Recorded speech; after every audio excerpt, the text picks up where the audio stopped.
Hello and welcome back to HardReset.Info. In this video, I will show you how to set up your Google Pixel 10 Pro XL. Let's begin.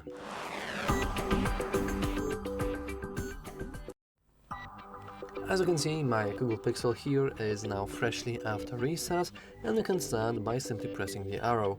Now we have the ability to choose our language. We have some different things to choose from, but if you want to see the list of every single language here, you will probably find your language here. But I will go and proceed with English United States. I'm pretty interested to see what exactly is English Poland, so let's go with that. Now we have something very important, and it's ability to set up using another device. This is very important because this is basically the only way and the only moment you can do it officially. If I remember correctly, later you will have to install some sort of third-party software in order to actually stop using another device. So, if you're moving from older device to newer, I would strongly advise you to set up using older device. Anyway, I will proceed to skip, and now we want to connect to Wi-Fi. Now I'm pretty interested to see if we have the ability to set our phone offline, but actually we do. It's pretty nice because many phones actually don't allow you to skip and set up your phone offline, which is quite a shame, to be honest. Anyway, we can now go into, for example, this here, and I will input password to my network. And if the password is correct, we should be able to connect to our Wi-Fi. Now, as I said, technically this is skippable, but with skipping Wi-Fi connection, you will also skip basically everything else on this device. For example, you won't be able to begin to log in into Google, which is quite a shame because on Google Pixel, yeah, there are many, and I say many different settings and features that are related to your account, and you will have to actually set it up with the Google account. Now we can choose who are you setting this phone up for. If you will set for my child, you will basically go through the process of setting up the family controls.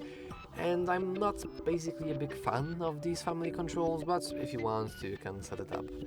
I will just go into for myself because I know that the majority of people will actually use the phone themselves, and they will probably not give them to their child. And after a moment, we should be able to sign in into a Google account. Once again, technically this is skippable, though once again I just wouldn't really advise it. You can go into here and let's type in our Gmail credentials. And as a little fun fact, you don't really have to manually type in @gmail.com because only the first half of your Gmail is necessary, of course if it's valid. And if it is valid, then you will be able to input the password to your account. It's a nice little fun fact, and it won't save you tons of time, but it's still worth noting. And now we have the ability to input our password. And after you have done that, we can go into next. Of course, if you don't really remember your password, I would advise you to reset it. You can easily do the I don't remember my password, and you should be able to go through the process of actually remembering the password. Anyway, we now have our welcome here, and we want to agree to the terms of service, Google Play terms of service, and privacy policy. So let's go into I agree. And after we agree, we have the ability to connect to mobile network. Now, I'm not going to do that only because I don't really have a SIM card on me right now. So let's go into skip. But of course, if you have SIM card and you're not exactly sure how to insert it into your phone, don't you worry, we have plenty of tutorials just for that. But once again, I'm going to go to skip. And now we can set up our PIN. Technically this is also skippable, and we can also go into different screen lock options, and I will skip it just because it is skippable. So let's go to skip. And now we have the ability to copy apps and data. Once again, this is very important and very useful for migrating from older device to newer device. If you don't have older device like me, you can just do it later. But once again, I think you will have to go manually into the settings to do it if you want to later. And now we have the ability to enable some Google services. By default, we have the use location, allow scanning, and send usage and diagnostic data enabled. I would advise you to leave these settings on. Maybe you can disable the usage and diagnostic data. Also, technically, disabling the allow scanning should extend your battery life just a little bit, so if you want you can leave this off or on, it's completely up to you. But anyway, I will just scroll down and go into accept. Now here we have something very important, and that is Google Services, the backup.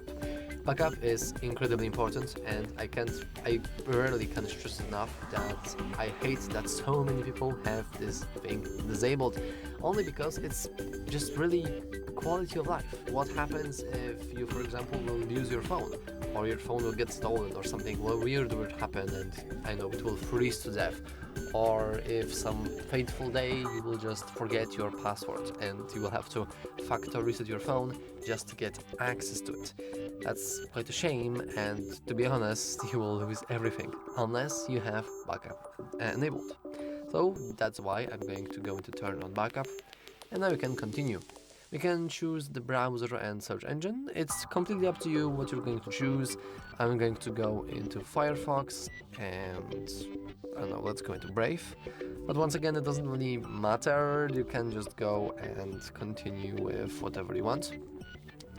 And now we want to view your limited warranty. We want to select the country where you bought this device. And the warranty is also available at the settings about phone limited warranty. So you want to basically select your own country unless you have bought your phone in other country for some reason. I will choose Poland because that's just the reality.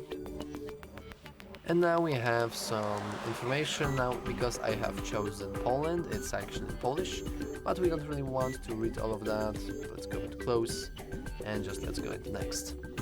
Now we can discover Google AI at its best. From everyday tasks to creative projects, Pixel's built-in AI helps you get more things done. We can go into next.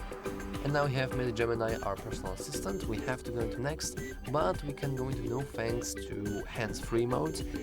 Personally, I find it somewhat annoying, especially when I randomly mention Google in my conversations and then Gemini jumpscare basically, which is not the best experience, so I will go into no thanks, but once again, if you want to, you can leave these settings on. Now we have more AI features like get helpful info and actions right when you need them, and this is basically Magic Queue that uses AI to show you useful details and time-saving actions based on the app you're using. And for example, if a friend asks for your flight number in a chat, Magic Queue can find it from your Gmail, saving you the search. I would say that if you're worried about your data being stolen, I guess you can disable this, but basically you don't really have to because your data is already stolen by Google, because the Google owns you, kind of. We also have some ability to how it works, but I don't really want to make this video too long, so you can pause the video and read it yourself. I will turn it on just because it sounds pretty interesting. And once again, we have something quite interesting called Get Peace of Mind, and these are some nice safety features like crisis alerts, pixel supplies, SOS, and personal safety. Let's go into next. And finally, we have some nearby contacts. Once again, I will just go into I agree. And now we have get anything else, so we have few more settings you could choose. For example, you can go into get instant translations or identify music around you or auto adjust settings to environment and blah blah blah. I will quickly go over each and every one of them because I want this video to be like full setup tutorial. So get instant translations, we can translate everything by live translate. I'm not going to bother with setting that off or on, but if you want to, you can do that by watching our tutorial for live translate. So let's go to turn off. We have the ability to identify music around us. This is basically Shazam. If you have ever used it, it's basically this. So I'm going to go into no thanks. We have the auto adjust settings depending on the environment.